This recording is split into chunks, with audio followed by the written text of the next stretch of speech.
Bismillah. Assalamualaikum warahmatullahi wabarakatuh.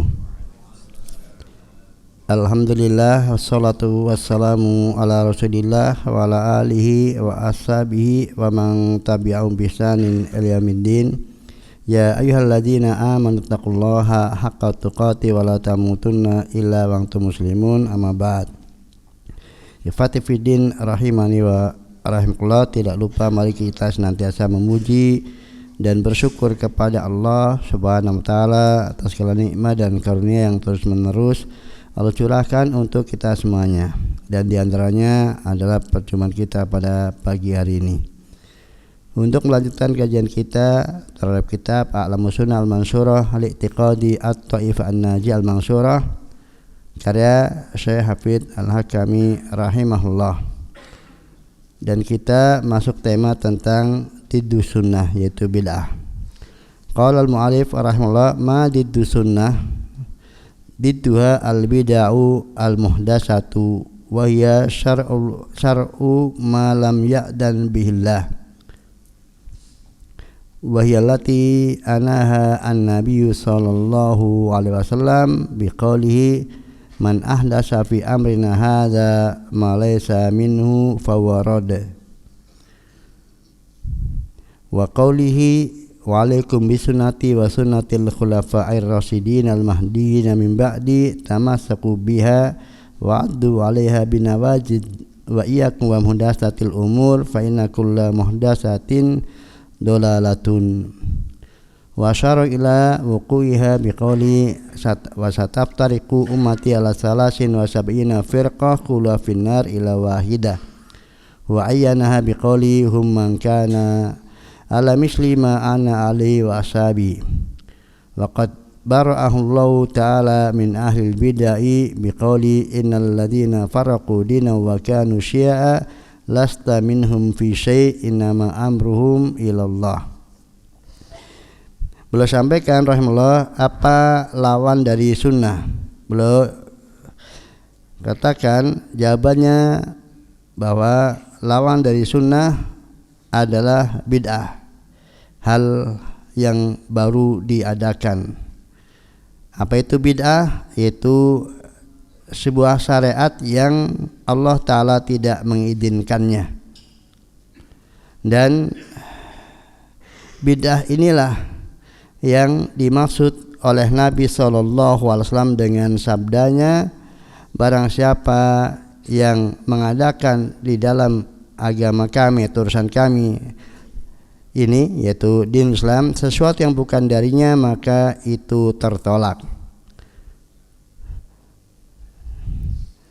Dan juga sabda Nabi, dan juga bid'ah itu yang adalah yang dimaksud oleh sabda Nabi SAW, wajib atas kalian untuk berpegang teguh dengan sunnahku dan sunnah khulafa'ur rasyidina yang mendapatkan petunjuk sesudahku. Berpegang teguhlah kalian dengannya dan gigitlah sunnah itu dengan gigi geraham, dan jauhilah atas kalian hal-hal yang baru, karena sesungguhnya setiap hal yang baru adalah bid'ah.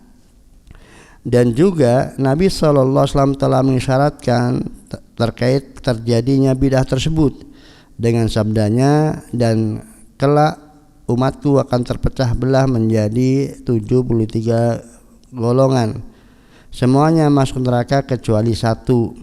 Dan Nabi SAW telah menetapkan golongan yang satu tersebut dengan sabdanya, mereka adalah yang seperti apa yang aku dan para sahabatku di atasnya. Dan Allah SWT telah membebaskan Nabi SAW dari ahli bidah. Allah telah menyatakan bahwa Nabi kita SAW telah terbebas, berlepas diri dari ahli bidah dengan firman-Nya, sungguh orang-orang yang mereka memecah belah agama mereka dan mereka menjadi bergolong-golong, sama sekali engkau bukan dari kalangan mereka. Hanyalah urusan mereka itu kembali kepada Allah Subhanahu wa taala. Ya, ikhwati fiddin rahimani wa rahimakumullah, dalam soal yang ke-199 di sini mu'alif memberikan soal jawab terkait dengan lawan dari sunnah, dan beliau sebutkan bahwa lawan dari sunnah adalah bid'ah, dan bid'ah juga dikatakan sesuatu yang baru, karena bid'ah secara bahasa adalah ya amrun jadid atau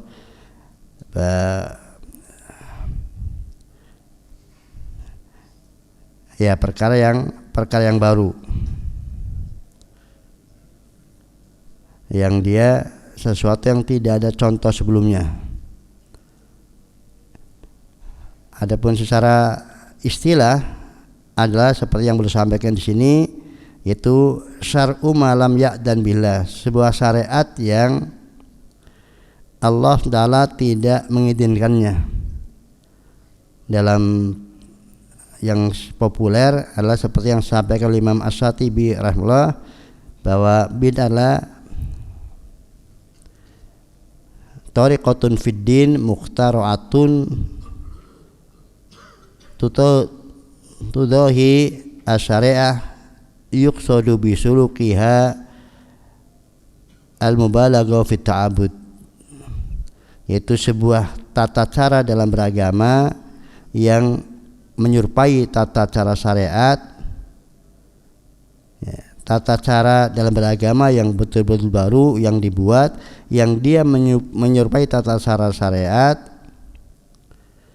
Dimaksudkan dengan itu adalah untuk lebih di dalam beribadah kepada Allah Ta'ala. Tariqatun fid din mukhtara'atun tudahi asy-syari'ah yuqsadu bisulukiha al-mubalagha fi at-ta'abbud. Dan dalam pengertian yang disampaikan oleh Syekh Hafidz Al-Hakami dengan singkat tetapi sudah memenuhi, yaitu sebuah syariat yang Allah Ta'ala tidak izinkan. Artinya syariat itu berarti diatasnamakan kepada Allah Ta'ala. Sebuah syariat diidhofahkan kepada Allah Ta'ala atau diidhofahkan kepada dinul Islam, syariat Islam, padahal Allah Ta'ala tidak mengizinkannya. Maka ditinjau dari pensyariatan sesuatu yang Allah tidak izinkan, ini ada unsur syirik di dalamnya.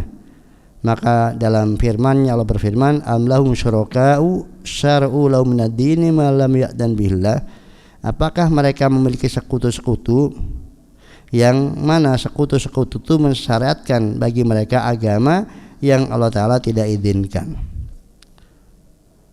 Maka dengan demikian jadi bid'ah itulah hakikatnya syariat buatan manusia, karena Allah Ta'ala tidak mengizinkan, tidak ada dalil yang menunjukkan bahwa Allah Ta'ala mensyariatkan tata cara beragama tersebut. Nah, hanya saja nanti kadar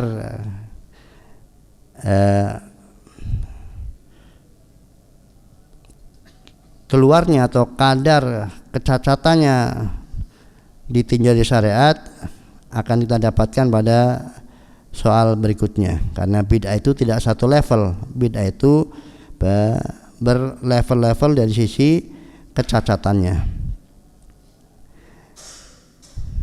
Nah, apa yang disampaikan oleh mu'alif rahimahullah bahwa bid'ah adalah sebuah syariat yang Allah Ta'ala tidak izinkan, tentang hal ini bisa diambil kesimpulan dari apa yang disabdakan oleh Nabi SAW. Jadi ketika Nabi bersabda, man ahdasa fi amrina hada ma laysa minhu, barang siapa yang mengadakan hal yang baru, membuat hal yang baru di dalam urusan agama kami, yang hal yang baru itu tidak termasuk dari amrina, dari agama kami. Nah, inilah yang dimaksud dengan bid'ah, ya, sesuatu yang baru ya, di dalam agama Nabi SAW, tetapi dia bukan darinya, artinya tidak didukung oleh dalil yang bisa dipertanggungjawabkan yang bersumber dari agama Nabi SAW. Itu yang disebut bid'ah. Dan status bid'ah atau ya, sesuatu yang bid'ah itu dampaknya fawarad, maka itu akan tertolak, artinya tidak diterima oleh Allah SWT. Karena Allah Ta'ala tidak menerima agama seseorang kecuali yang Allah syaratkan, yang itu merupakan konsekuensi dari syahadat anna Muhammadan Rasulullah, yaitu tidak beribadah kepada Allah Ta'ala kecuali dengan yang disyariatkan, yang beliau syariatkan. Dan sementara bid'ah ini adalah sesuatu syariat yang bukan dari syariat Allah SWT, yang tidak dari syariat Allah Ta'ala yang disampaikan kepada Nabi Muhammad SAW. Nah, semakna juga dengan hal di atas adalah apa yang disampaikan oleh Nabi SAW pada hadis yang mu'alif sampaikan, yaitu pada bagian wa iyyakum wa muhdatsatil umur, dan jauhilah oleh kalian hal-hal yang baru, maksudnya hal-hal yang baru dalam beragama, karena setiap hal yang baru itu merupakan kesesatan. Maka ini pula yang dimaksud dengan bid'ah adalah muhdatsatil umur, yang status muhdatsatil umur itu, hal-hal yang baru itu adalah merupakan kesesatan. Ya, jadi itu suatu yang sesat dan tidak akan diterima apabila seseorang itu beribadah kepada Allah Ta'ala dengan sesuatu yang baru tersebut atau yang disebut dengan bid'ah. Dan mu'alif sampaikan juga bahwa bid'ah itu pasti terjadi, dan Nabi telah mengisyaratkan tentang terjadinya bid'ah tersebut. Jadi meskipun di zaman Nabi belum terjadi, tetapi Nabi sudah sampaikan bahwa bid'ah ini akan terwujud, akan terjadi di umat ini, yaitu ketika beliau bersabda wasataftariku ummati ala salasin wasabina firqah,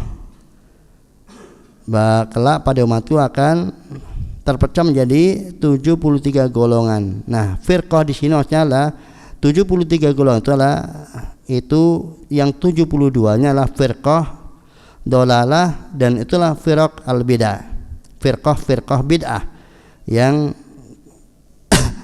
mereka lah firqah yang sesat, di mana Nabi bersabda semuanya terancam neraka kecuali satu, menunjukkan bahwa jalan kebenaran dalam, atau bahwa 73 firqah tersebut, yang 72 itulah firqah dolalah.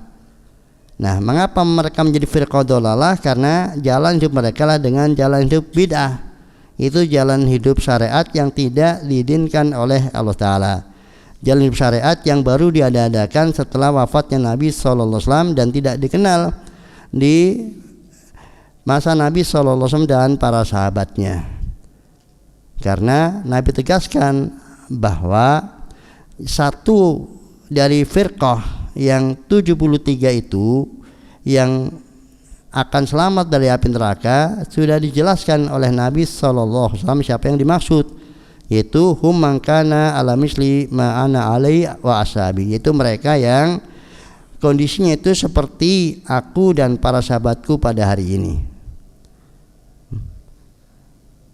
Ya, maka sesuatu yang diada-adakan dalam beragama yang tidak pernah dicontohkan oleh Nabi beserta para sahabatnya, itulah yang disebut dengan bid'ah, hal yang baru dalam beragama yang diistilahkan dengan bid'ah.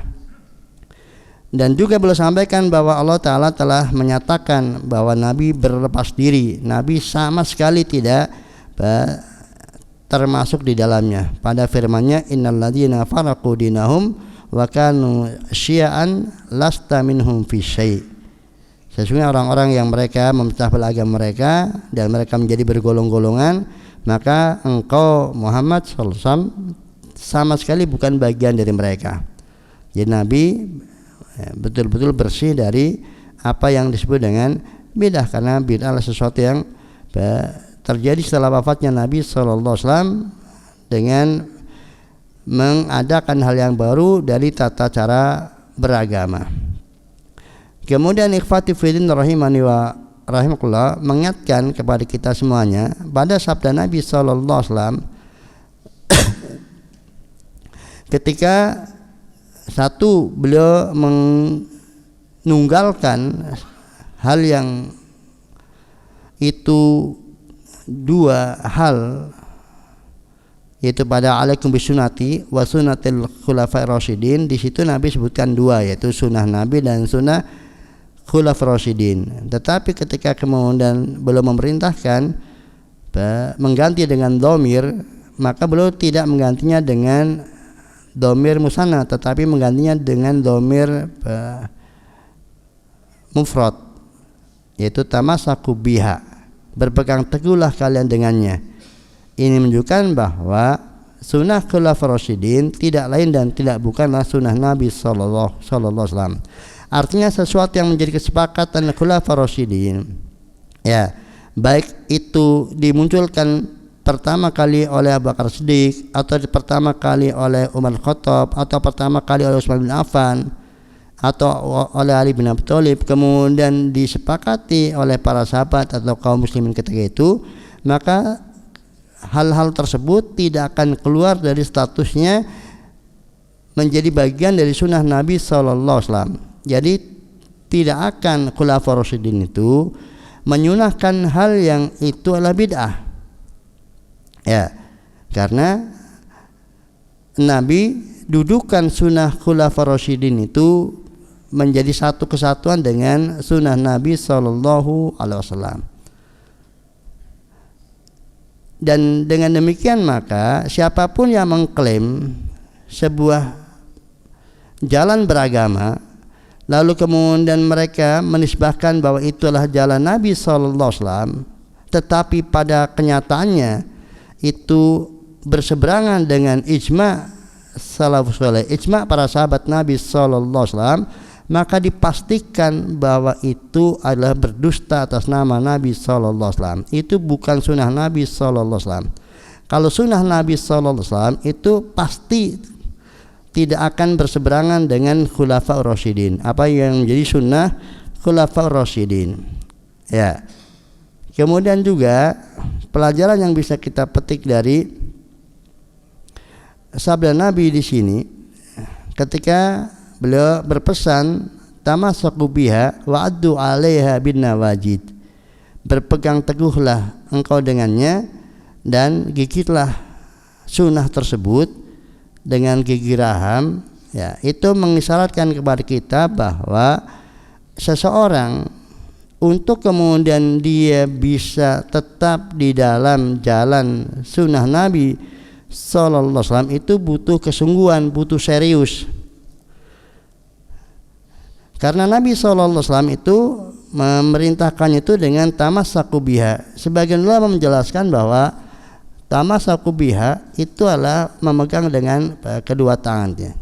Tamassaku biha, tamassaku, jadi pegang erat dengan kedua tangan. Dan tidak cukup di situ, tidak cukup hanya dipegang dengan tangan, tetapi juga untuk menggigitnya, waddu 'alaiha, untuk menggigitnya. Dan menggigitnya juga tidak sekedar menggigit, tetapi dengan menggigit dengan gigi yang paling kuat kekuatan menggigitnya, yaitu gigi geraham.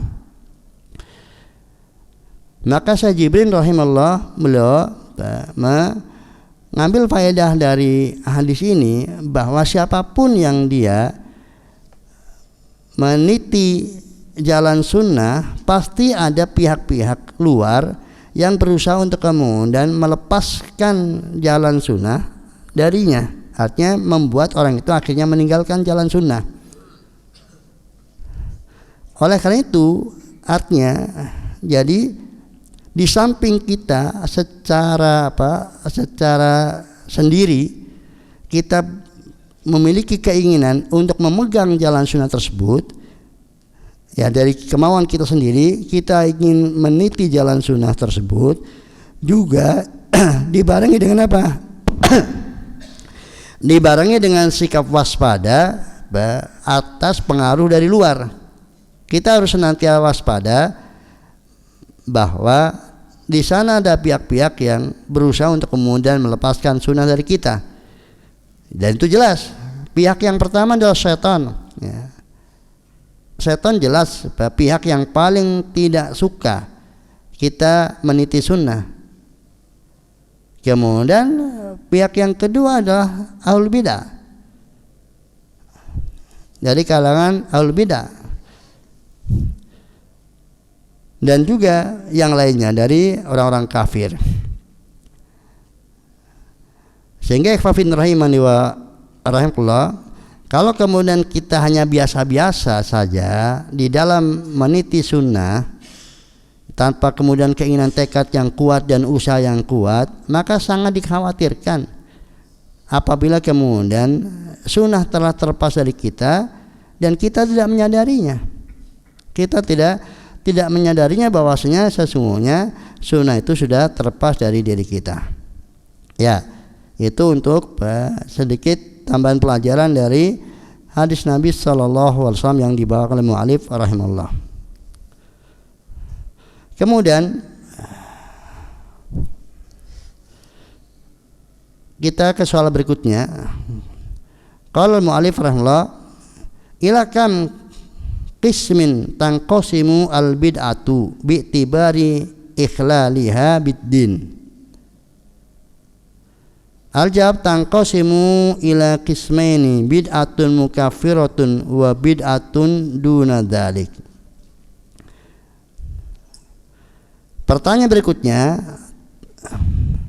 terbagi menjadi berapa bagian bid'ah itu ditinjau dari kecacatannya dalam beragama?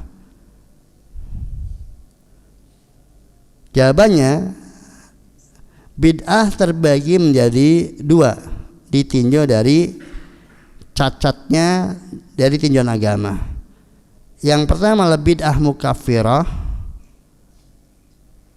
dan yang kedua adalah bid'ah yang tidak sampai mukaffirah.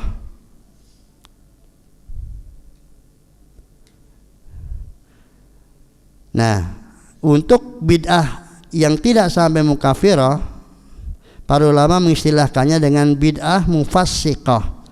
Jadi bid'ah terbagi dua, bid'ah mukaffirah dan bid'ah mufassiqah. Bid'ah mukaffirah, ya, bid'ah yang menyebabkan pelakunya kafir, dan bid'ah mufassiqah, yaitu bid'ah yang menyebabkan pelakunya fasik, tidak sampai kafir.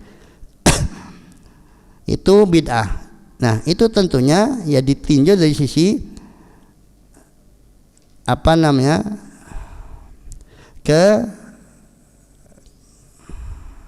cacatannya tadi, kholalnya dalam agama.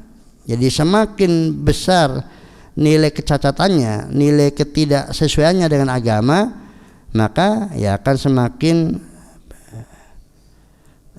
menjadikan bid'ah itu bisa masuk kategori bid'ah mukaffirah. Adapun ketika kemudian kecacatannya itu tidak sampai kadar besar yang mengakibatkan mukaffirah, berarti itu bid'ahnya bid'ah mufassiqah atau bid'ah yang lebih ringan daripada bid'ah mukaffirah. Lalu beliau jelaskan masing-masingnya. Mahya al-bid'atu al-mukaffirah. Apa itu bid'ah mukaffirah? Apa yang dimaksud dengan bid'ah mukaffirah? Bid'ah yang berdampak kepada pemiliknya kafir. Al-jawab, ya kathiratun wa dhabituha man ankara amran mujman alaihi mutawatiran minas syar'i ma'luman minad dini bid-darurah li'anna dhalika takdibun bil kitabi wa bima arsalallahu rusulahu ka bid'atil jahmiyah fi inkari sifatil azza wa jalla wal qawli bil qur'an bi khalqil qur'ani aw khalqi ayyi sifatin min sifatil azza wa jalla wa inkari ayakuna Allahu ittakhadha Ibrahima khalila wa kallama Musa taklima wa ghairi dhalik wa kabid'atil qadariyah fi inkari ilmi Allah ta'ala wa af'ali wa qadai wa qadarihi wa kabid'atil mujassimah alladzina yushabbihuna Allah ta'ala bi khalqihi wa ghairi dhalika min ahwa walakinna haula minhum man alima anna ayna qasdihi hadmu qawaidid din wa tashqiqi ahli fi fahada maqatu'un bi kufri bal huwa asnabiyun anid din min a'da'i uduwillah wa akharuna magruruna mulabbasatun alaihim fahaulai innama yuhkamu bi kufrihim ba'da iqamatil hujjah alaihim wa ilzamihim biha.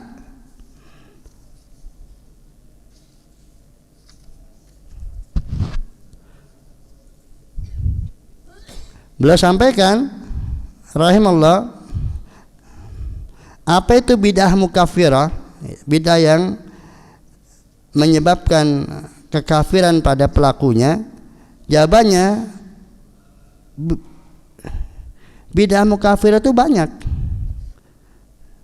dan kriterianya, batasannya, kaidahnya untuk menetapkan sebuah bid'ah masuk kategori bid'ah mukaffirah adalah,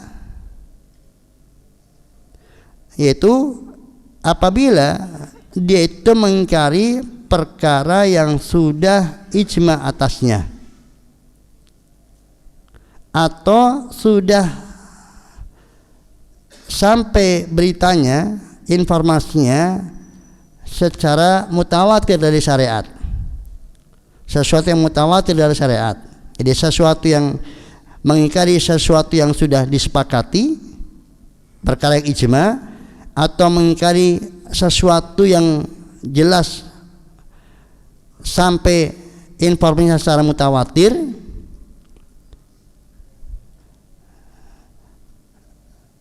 sesuatu yang itu adalah maklum, hal yang sudah diketahui secara pasti dari agama, maklum biddin bidorurah, itu sesuatu yang hampir-hampir tidak ada perbedaan dalam pengetahuan hal tersebut, baik ulama maupun orang awam tahu kalau itu bagian dari agama.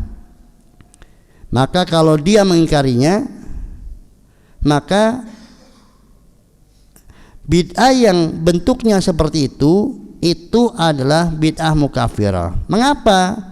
Karena hal itu sama dengan mendustakan Alkitab, menganggap Alkitab itu dusta, atau mendustakan apa yang Allah telah mengutus para rasulnya. Seperti apa contoh bid'ah mukaffirah itu? Ya, jadi kita kepada topiknya dulu, bahwa batasan bid'ah mukaffirah itu bid'ah yang dia berkonsekuensi mengingkari hal yang sudah disepakati ijma, atau mengingkari hal yang sudah mutawatir dalam syariat ini. Artinya informasinya sudah sangat dikenal, sangat diketahui karena sampai kepada kita dengan jalur mutawatir.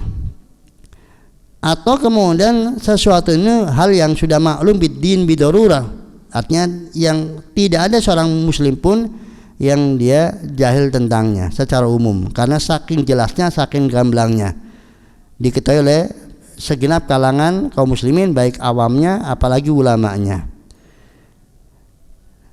Ya, dan itu dianggap mukaffirah karena konsekuensinya adalah ya hakikatnya mendustakan kitab Al-Quran atau mendustakan apa yang diajarkan oleh para rasul Allah Taala. Nah, contohnya seperti apa? Yaitu seperti bid'ah Jahmiyah. Ya, bid'ah Jahmiyah. Ya, pelopornya Jahm bin Sofwan As-Samarkindi, yang dialah murid Ja'ad bin Dirham, yang gurunya Ja'ad bin Dirham telah dikorbankan di hari Idul Adha ya, oleh salah satu gubernur Islam, Khalid Al-Qasri. Demikian juga Jahmiyah juga dikatakan bahwa dia pun dieksekusi mati oleh gubernur, salah satu gubernur Islam, Salim Al-Ahwas, kalau tidak keliru. Yaitu bid'ah Jahmiyah Apa di antara bentuk bid'ah Jahmiyah? Yaitu berupa bid'ah yang mengingkari sifat-sifat Allah Azza wa Jalla. Ya, mengapa mengingkari sifat-sifat Allah Azza wa Jalla itu disebut bid'ah? Ya karena Jahmiyah itu beribadah kepada Allah Ta'ala, berakidah kepada Allah Ta'ala dengan cara menafikan sifat-sifat Allah Ta'ala. Maka bid'ah. Kalau orang kafir itu kalau dia tidak beribadah kepada Allah dengan itu, artinya dia memang memang mengingkari apa yang diinformasikan oleh Al-Quran atau Sunnah semata-mata karena mengingkari, karena tidak percaya kepada Al-Quran dan Sunnah. Adapun Jahmiyah itu ya percaya dia terhadap Al-Quran, tetapi dia menganggap bahwa dipahaminya tidak sebagaimana informasi tersebut. Intinya mereka beribadah kepada Allah Ta'ala, meyakini jadi agama mereka adalah di dalam pengabdian mereka kepada Allah dalam rangka mensucikan Allah Ta'ala dari keserupaan dengan makhluknya. Itu mereka menganggap Allah tidak punya sifat-sifat. Bahkan untuk Jahmiyah tidak hanya mengingkari sifat Allah Ta'ala, tetapi juga mengingkari asma Allah Ta'ala. Jadi Allah tak bernama dan tak bersifat. Allah Ta'ala itu adalah wujud yang mutlak dengan syarat yang mutlak. Artinya jangan disifati dengan apapun juga, jangan dinamai dengan apapun juga. Allah itu adalah wujudnya jelas dan dia wujud yang mutlak, sempurna, dengan syarat yang mutlak, yaitu dengan tak dinamai dan disifati apapun juga kalau ingin mensucikan Allah Ta'ala dari keserupaan dengan makhluknya. Demikian juga diantara bid'ah Jahmiyah lah menyatakan kemakhlukan Al-Quran atau kemakhlukan sifat apapun dari sifat-sifat Allah Ta'ala.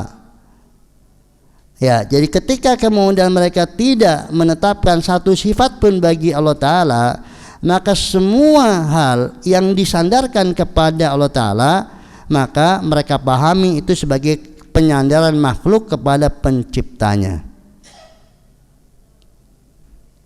Jadi apapun yang mereka dapatkan ketika sesuatu disandarkan, diidhofahkan kepada Allah, disandarkan kepada Allah Ta'ala, maka itu adalah makhluk. Karena Allah tak bersifat, maka ilmu Allah, qudratullah dan sebagainya itulah makhluk-makhluk Allah Ta'ala, seperti Abdullah, Baitullah, Naqatullah dan sebagainya. Ya, jadi tidak ada penyandaran kepada Allah yang bentuknya penyandaran sifat kepada pemiliknya. Yang ada hanya penyandaran makhluk kepada penciptanya, yaitu Allah Subhanahu wa Ta'ala. Demikian juga mereka mengingkari kedudukan Ibrahim alaihissalam, mengingkari bahwa Allah Ta'ala telah menjadikan Ibrahim sebagai kekasihnya, khalilnya. Ya, mengingkari Ibrahim sebagai kekasih itu adalah sebagai ekses dari ketika mereka tidak menetapkan sifat bagi Allah Ta'ala.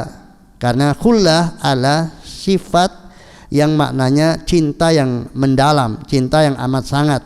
Nah, mereka tidak menetapkan Allah punya sifat. Otomatis ketika ada informasi bahwa Allah menjadikan Ibrahim sebagai kekasihnya, kecintaannya, ya mereka mengingkari. Demikian juga mereka mengingkari bahwa Allah Ta'ala berbicara kepada Musa secara langsung. Itu juga usulnya sama, karena mereka tidak beriman bahwa Allah bersifat dan kalam adalah sifat, maka mereka tidak beriman bahwa Allah Ta'ala telah firman kepada Musa secara langsung dan selain daripada itu.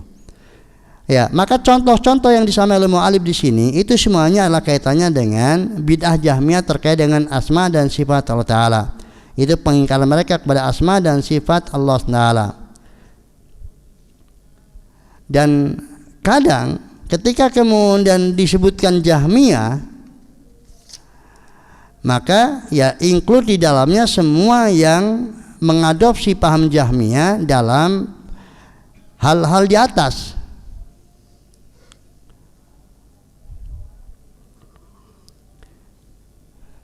Maka jadi terlepas siapapun yang berakidah dengan rincian yang disebutkan di atas tadi, yang itu asal usulnya dari Jahmiyah, maka yang memiliki akidah tersebut, terlepas dia dinamakan Jahmiyah atau tidaknya, maka ada padanya bid'ah mukaffirah, ya. Ditinjau di bid'ahnya itu bid'ah mukaffirah. Dan sesungguhnya yang lebih dohir lagi yang tidak disebutkan oleh mu'allif adalah apa? Yaitu ingkarullah, mengingkari tentang kemahatinggian Allah Ta'ala, mengingkari tentang istiwanya Allah di atas arsy. Ya, itu juga maklum biddin bidarurah, bahwa Allah ada di atas adalah sesuatu yang mutawatir, yang ijma, yang maklum biddin bidarurah. Maka mengingkari keberadaan Allah berada di atas makhluknya itulah bentuk dari bid'ah mukaffirah, dan diantara salah satu dari bid'ah Jahmiyah.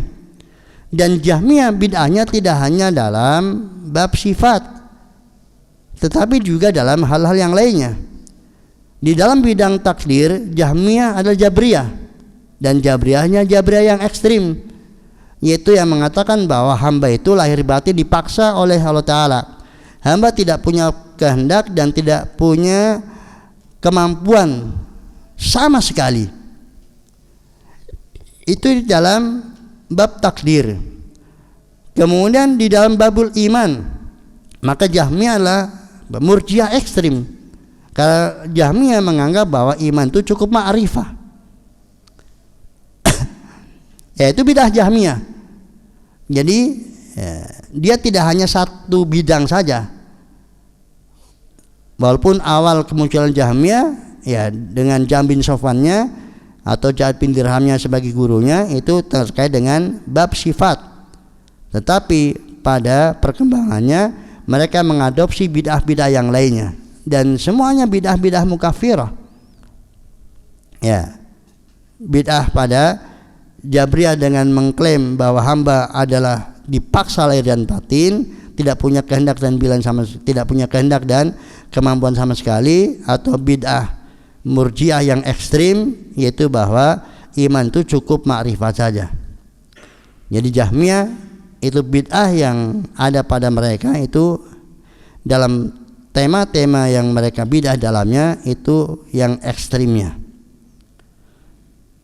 Demikian juga beliau contohkan seperti bid'ah Qadariyah di dalam mengingkari ilmu tentang Allah Ta'ala, dan juga mengingkari perbuatan Allah Ta'ala, qada dan qadar Allah Ta'ala. Ya, ini bid'ah Qadariyah. Dan bid'ah Qadariyah ini adalah bid'ah tentang takdir, di mana awal kemunculannya Qadariyah yang muncul pertama kali itu di akhir masa sahabat Nabi sallallahu alaihi wasallam. Ketika itu masih ada Ubadah bin Samit, ada kemudian Umar bin Khattab radhiyallahu, kemudian ada Ibnu Abbas radhiyallahu. Ya, bid'ah ini sudah muncul, bid'ah Qadariyah, yang mereka berkeyakinan bahwa Allah Ta'ala tidak mengetahui sesuatu kecuali setelah terjadinya. Ya, maka ini Qadariyah ekstrim dengan tokohnya adalah Ma'bad al-Juhani dan Gilan ad-Damsyiki. Itu tokoh dari Qadariyah ekstrim yang awal kemunculannya di Kufah. Nah, mereka mengingkari ilmu Allah Ta'ala, dan para ulama mengkafirkan. Ibnu Umar radhiyallahu menyatakan berlepas diri dari mereka dan menegaskan bahwa mereka walaupun infak sebesar gunung Uhud emas tidak akan diterima oleh Allah Ta'ala sampai mereka beriman kepada takdir. Dari Ibnu Abbas mengatakan bahwa beriman kepada takdir itu adalah rangkaian tak terpisahkan dengan tauhid. Maka barang siapa yang mengingkari takdir, maka pengingkarannya telah membatalkan tauhidnya. Dan demikian juga dari para sahabat yang lainnya yang sempat mendapatkan kemunculan dari Qadariyah ini.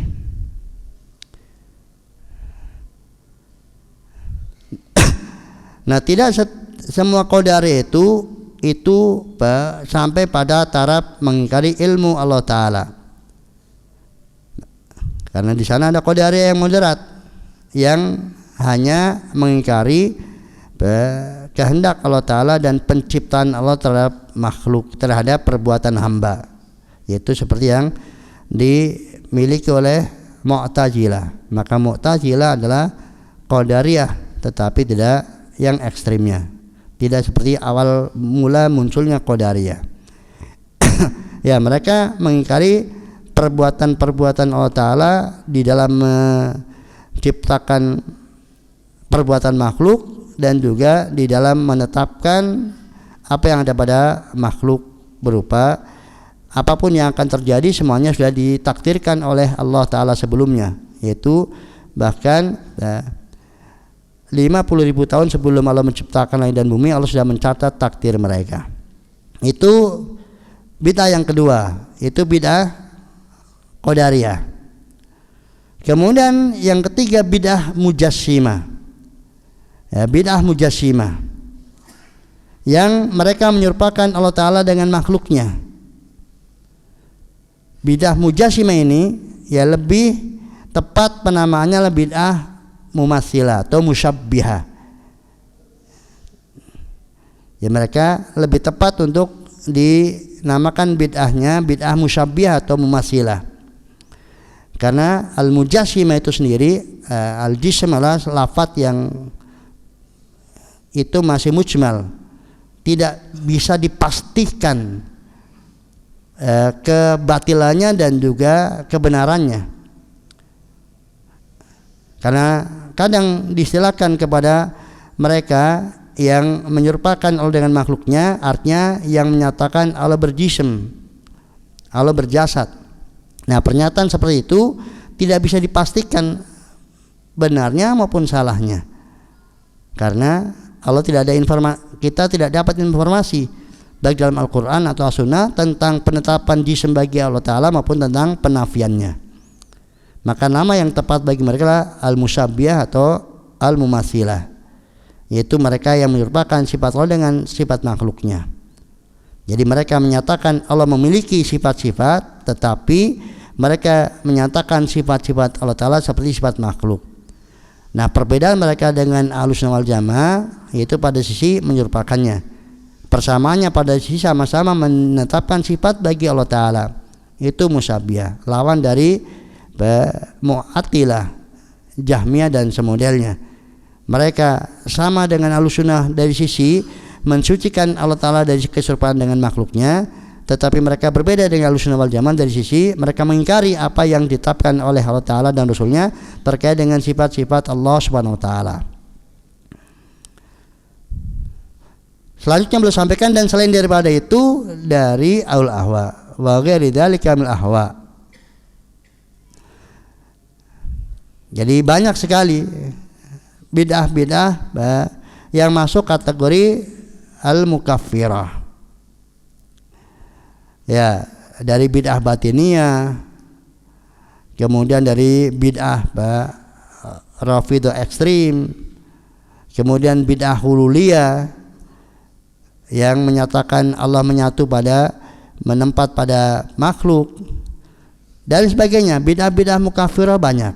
Intinya seperti yang disampaikan mu'alif di atas tadi, yaitu apabila dia mengingkari sesuatu yang ma'lum minad din bidharurah atau sesuatu yang mutawatir informasinya dari syariat, atau ya yang dia berkonsekuensi mengingkari kitab Allah Ta'ala. Lalu bersampaikan terkait hukum pemiliknya, itu bid'ahnya bid'ah mukaffirah. Artinya status bid'ahnya itu adalah hal yang bisa menyebabkan pemiliknya kafir. Tetapi apakah secara otomatis bahwa yang melekat padanya bid'ah mukaffirah itu otomatis kafir?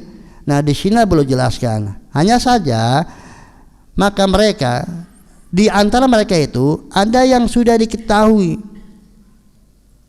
bahwa mereka berbid'ah ria itu adalah diketahui bahwa maksudnya adalah hendak menghancurkan kaidah-kaidah agama dan membuat ragu kepada ahli din terkait dengan agamanya.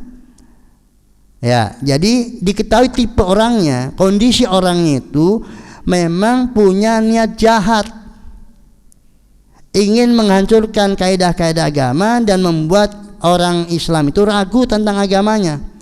Maka yang diketahui bahwa dia termasuk yang demikian, maka dipastikan kekafirannya. Ya, dipastikan dia kekafirnya. Bahkan dia adalah betul-betul orang asing, yaitu betul-betul dia orang non-Islam. Dia asing dari agama. Sama sekali tidak ada Islam dalam dirinya, kecuali ya dia menyusup dalam tubuh kaum muslimin. Ini model pertama. Maka orang yang seperti ini adalah merupakan sepaling musuh. Ya, sepaling memusuhi dari musuh yang ada. Sepaling memusuhi dari musuh agama. Karena cara menghancurkan agama dengan cara masuk ke dalamnya, ya masuk sebagai ngaku muslim, tetapi tujuannya untuk membuat ragu kaum muslimin dan menghancurkan kaidah-kaidah agama supaya nanti kaum muslimin agamanya enggak sesuai dengan agama Islam. Itu sudah itu niatnya. Maka ini musuh yang paling keras permusuhannya. Sementara yang lainnya, ya, ada yang hanya menggerurun, hanya terperdaya, dia tertipu oleh mereka.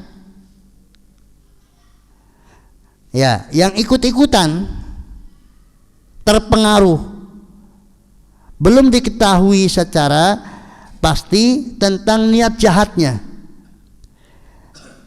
Nah, untuk yang model kedua ini, maka untuk dihukumi dia pun kafir, itu harus dilakukan iqamatul hujjah atas mereka, ditegakkan hujjah atas mereka dan dituntut mereka untuk kemudian mengikuti hujah tersebut. Nah, kalau kemudian pasca iqamatul hujah dan ternyata dia kekeh dengan bid'ahnya, baru berarti dihukumi sama dengan kelompok yang pertama tadi. Ya, walaupun dia menyatakan mungkin betul-betul ingin mengikuti agama Allah Ta'ala demi ketakwaannya kepada Allah, menjaga agama Allah dan sebagainya, tetap saja dihukumi kafir. Karena sudah dijelaskan dari iqamatul hujjah bahwa apa yang menjadi keyakinannya, menjadi jalan hidupnya sama sekali itu tidak termasuk dalam Islam. Fisik sama sekali itu adalah bukan ajaran Islam, tapi kekeh, maka ini pun dihukumi kafir, sama dengan yang diketahui secara jelas bahwa dia tidaklah bermaksud dengan Islamnya kecuali untuk merusak kaidah-kaidah agama. Ya, demikianlah ikhwati fiddin rahimani wa rahimahullah. Baru pada bid'ah mukafirah, dan untuk bid'ah ghairu mukafirah atau bid'ah mufasiqah insyaallah kita lanjutkan pada 2 pekan yang akan datang bismillah. Untuk hari Rabu besok saya izin insyaallah. Demikian sudah jam 6, kita cukupkan sampai di sini. Semoga bermanfaat bagi kita semuanya. Wassallallahu ala nabiyina wa ala alihi wasallam. Alhamdulillahirabbil alamin. Assalamualaikum warahmatullahi wabarakatuh. Subhanallah.